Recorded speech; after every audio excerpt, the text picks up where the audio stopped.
Hey everybody, I'm going to show you how to do this assignment, but I'm also going to teach you a few things while we're going through it. So you're going to be able to, at the end of this video, understand how atoms are taken apart from one another, that bonds are broken, and then reformed again to turn the molecules that started the chemical reaction into the molecules that are the product or the result of the chemical reaction. And we're going to do a hands-on activity so that you can really understand how that works.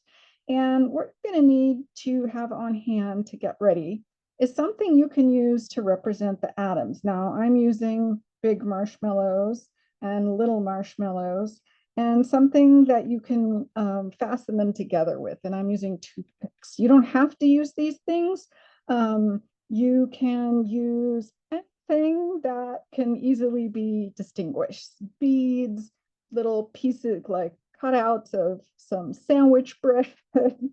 And I've used Sharpies to just put a black square on the big marshmallows that are going to represent carbon atoms, and a red circle on the large marshmallows that are going to represent my oxygen atoms. So you're going to need about 36 total fasteners, and to get ready to do everything that's in this homework assignment, you will need a total of 6 carbons, 12 hydrogens, and 10 oxygen atoms. So you really don't need a whole bag of marshmallows to do this. If you don't want to buy anything, you can scrounge up any kind of item around your house, Lego, beads and wire, thread, whatever you can be creative and think of. And I'm going to have you take a picture of your key. So you want to let me know what your atoms are represented with. They can be the same size things that are different colors, candies. It doesn't matter. Okay, so once you've got your materials assembled, we're going to do 3 different chemical reactions. And what you're going to turn in at the end for your assignment is a picture of your key, of the products and reactants of each of 3 different chemical reactions. And I'm going to show you what those reactions are going to be, and then we're going to go through them each step by step. All right, we're going to look at the equation that shows the dissociation of water. So we have water molecule that is reactant. We start with it, and it's going to come apart or separate and form into oxygen gas and hydrogen gas. So we want to look at what these molecules look like, and our goal is going to be to have a picture of our water molecule and then the oxygen and hydrogen molecules at the end. Our second reaction is going to be combustion of propane. Now, propane is the molecule of liquid fuel that you can buy at the corner gas station to use to power your generator or your barbecue grill. And it's a 3 carbon atom. And when we combine it together with oxygen and add a spark or enough heat or energy, it will burn. Now, that's why we use it. So it's a fossil fuel, and all of the fuels that we use to burn and generate energy, those are going to have the same kind of reaction where we have carbon to carbon bonds in our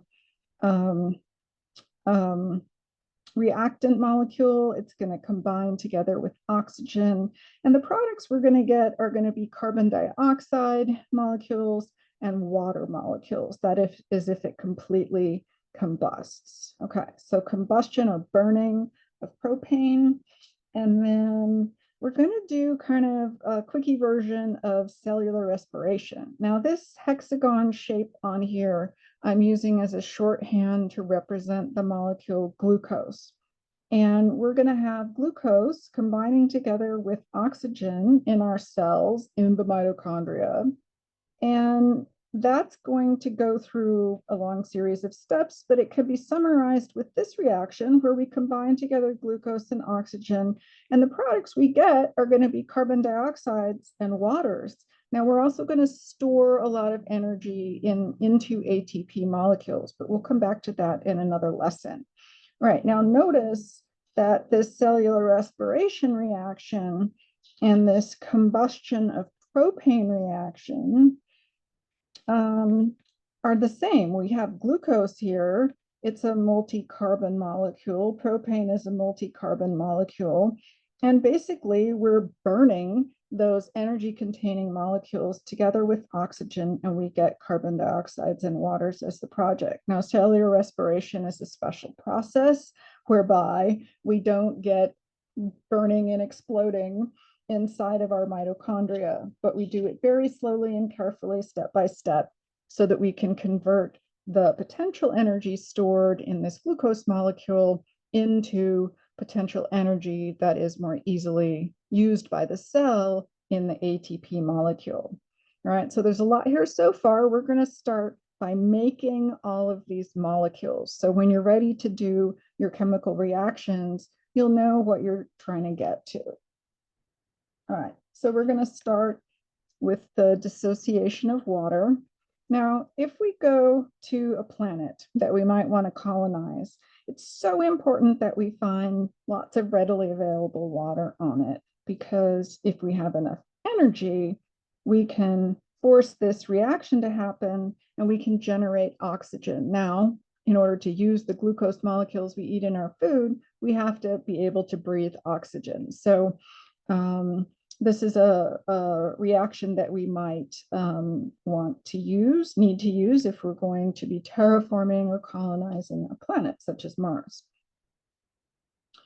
All right, so we need to know how to make H2O molecules and oxygen molecules and hydrogen molecules.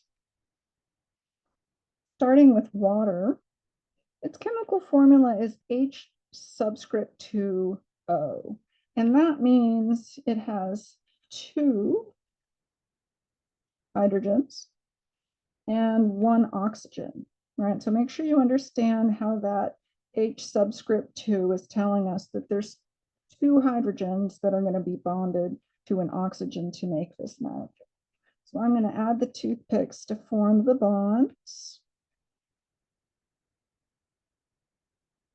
And for the water molecule, because it's polar, more electrons are going to hang out at the oxygen end, and they're actually going to push the hydrogens down. So we have this kind of bond angle here. All right, so we have 1 water molecule. It's 2 H's and an oxygen, and they're bonded together with polar covalent bonds. Next, we're going to make hydrogen gas. When hydrogen occurs sort of by itself, it doesn't just float around as single hydrogens. We'll find it in its most stable state, which is with 2 hydrogens bonded together. All right, so I'm going to take 2 of my little marshmallows and stick them together with 1 toothpick. And that's going to be my H to H bond. So this is my hydrogen gas molecule. And similarly, oxygen atoms don't just float around by themselves. They need to form bonds in order to be more stable. And how we're going to find those, I'm putting my toothpicks into one of my oxygens here. And it's going to represent a double bond. So the hydrogens each only needed to share 1 more electron, but the oxygens each need to share 2 more electrons to be at their most stable. So when we find an oxygen gas molecule floating around, it's going to actually be 2 oxygens bonded together with a double bond. All right, so here we have our O sub 2. That means it's 2 oxygens bonded together. This version of writing the molecule is a little shorthand that just shows us the atoms and how they're bonded together. All right, so we know what we're going to try and do in this reaction. All right, and we want to show that we can take apart water molecules and end up with the oxygen and the hydrogen separately. All right, however, oxygens, if we only start with one water molecule, all right, and we take it apart, we've got two hydrogens, so they could bond together. Oops, sticky. They could do this, but we just have one oxygen floating around here by itself, and that's not how it works. All right. So we have to have a way to end up our reaction with an O2. All right. So in order for us to have two oxygens to make an O2, we have to actually start out with two water molecules. So I'm going to put my water molecule back together again. So I've got one water molecule and a second one.